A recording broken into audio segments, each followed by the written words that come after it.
स्थानिक गुन्हे अन्वेषण शाखेची कारवाई। जिल्ह्यातील 4 घरफोडीचे गुन्हे उघड। रेकॉर्डवरील 3 आरोपी जेरबंद। 4.5 लाखांचा मुद्देमाल जप्त। घरफोडीचे 4 गुन्हे उघडकीस आले असून रेकॉर्डवरील 3 आरोपींना अटक करण्यात आली आहे। आरोपींच्याकडून सोने चांदीचे दागिने, रोख रक्कम असा 4.5 लाखाचा मुद्देमाल जप्त करण्यात आला आहे।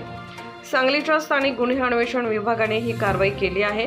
आरोपी सुदर्शन सुनील यादव, मुनीब मुश्ताक फाटकर, दीपक गंगापा आवळे अशी अटक केलेल्यांची नावे आहेत। तपासामध्ये आरोपींनी सांगली जिल्ह्यात 4 घरफोडी केल्याची कबुली दिली आहे।